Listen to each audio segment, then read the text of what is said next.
sont le fleuron d'Ongolondom. Ces ruisseaux qui naissent dans les entrailles du mont Ilié, irriguant les sols des sels minéraux nécessaires à la vie végétale. Le village a commencé dans la culture maraîchère avec les missionnaires. On a copié à travers les missionnaires comment est-ce qu'ils repiquaient les légumes. Il y a de cela plus d'une cinquantaine d'années. Le maraîchage représente 80% de l'activité économique de cette bourgade de près de 2000 habitants. Jardiner ici est un mode de vie. Ces maraîchers peu diserts n'ont pas l'habitude des caméras. Ce qu'ils ont à dire, ils le disent à leurs billons, à leurs sillons. Leurs mots, une aubade de labour, d'ensemencement, de désherbage, d'arrosage, de récolte inlassablement. Le travail que nous faisons là, c'est un travail pénible. Bon, le terrain, on ne laisse jamais en jachère. Après d'avoir travaillé, quand on récolte, on retourne directement pour replanter à nouveau. À 60 ans, cet homme d'exception gambarde sur ces terres qu'il entretient lui-même. C'est à la force de ses bras et de ses multiples formations acquises dans son parcours qu'il a pu dompter ce marécage. Je suis représentant des horticulteurs de Ngolondom. Je suis également président de la plateforme nationale des organisations paysannes, dont entendez Planopac, qui est la plateforme nationale des organisations sylvo-agro-pastorales du Cameroun. Comment est-ce qu'on pratique la culture? Elle se fait d'abord au niveau des germoirs, où nous faisons la pépinière. On laboure d'abord le sol et bien après on met les produits tels que le compost pour fertiliser le sol. Après le labour, on fait donc la semis et après donc la semis, on couvre donc les planches. Après couverture des planches, nous sommes appelés à arroser chaque matin et chaque soir.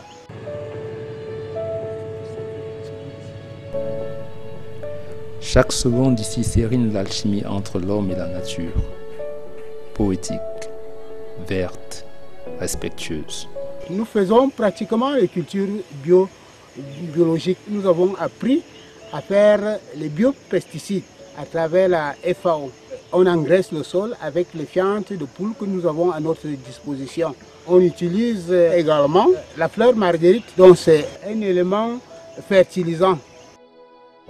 Pour la fabrication des biopesticides, nous utilisons les plantes que nous avons autour de nous, notamment le tabac qui sert à la fabrication des bioinsecticides.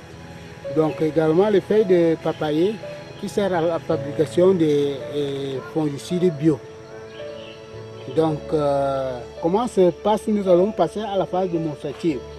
Avec le tabac qui est un insecticide bio, nous mettons dans le mortier et comme ça nous le pilons. Après avoir pilé, nous mettons une quantité d'eau. On peut prendre 3 à 6 feuilles. Ça dépend des quantités que vous avez besoin d'utiliser et que vous avez besoin de faire usage. Donc après avoir pilé, donc, vous mettez une quantité d'eau dans un seau et comme ça vous tournez. Et vous avez comme adjuvant le savon que vous râpez et comme ça vous le mélangez dans l'eau pour que ce soit homogène avec de l'eau. Vous retirez donc le produit après une journée ou 2 jours. Vous pouvez le retirer dans 1 litre, vous pouvez mettre dans 1 litre ou bien dans 2 litres. 1 litre sert pour un pulvérisateur. Les tout petits, après le retour des classes, viennent donner un coup de main à leurs parents.